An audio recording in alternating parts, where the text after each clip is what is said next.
News exclusive showing the moment one man lunges at another, hatchet in hand, on the attack. This is Wink News at 5. Hello again, everybody. I'm Chris Safadi. And I'm Lois Tomey. Thanks for joining us tonight. That man hit David Saint Surin in the attack, but thankfully, Saint Surin is up and walking despite severe injuries, and he went back to where the attack happened, the parking lot of Golden Gate Community Park, and he's speaking exclusively with Wink News reporter Maddie Herron, who joins us there live. Maddie, that man knew the guy who attacked him. Yeah, you're right, Lois. David Saint Surin came to this parking lot to meet his ex-wife's father for the very first time.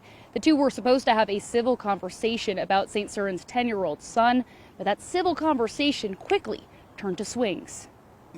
Yeah. Would you threaten me?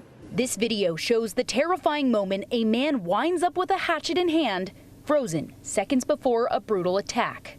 I've been having nightmares ever since Saturday. I keep on reliving it every time I close my eyes. David Saint Surin was the man on the other side of the camera in the Collier County's Golden Gate Community Park Saturday afternoon. He is now barely able to walk and covered in bandages after suffering multiple blows from a hatchet held by a man he used to call family. I was in shock. I'm like, is this really happening? Like, I didn't do anything to aggravate the man. I didn't do anything to provoke him. Literally the first time I'm meeting him. Saint Surin told me he was meeting up with his ex-father-in-law, 62-year-old Gregory Collier, to discuss a recent stay Saint Surin's 10-year-old son had under Collier's care.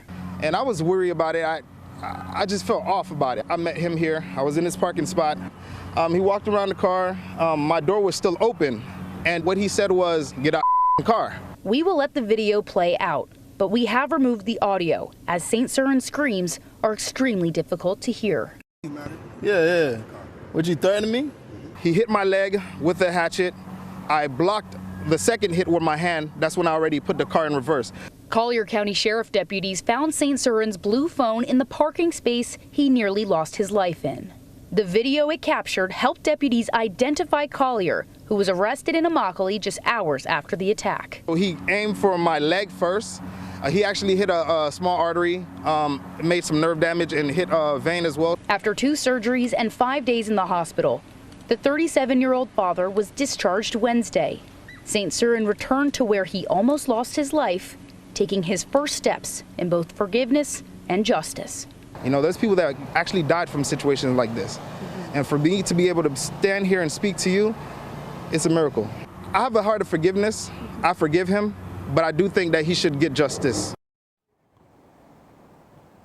Saint Surin said he wants to give a big thank you to Golden Gate Fire Department as well as the staff at NCH for saving his life. Now, coming up at 6, we're going to break down that video a little bit more and also tell you what Collier is doing right now. But for now, live in Collier County, Maddie Herron, Wink News.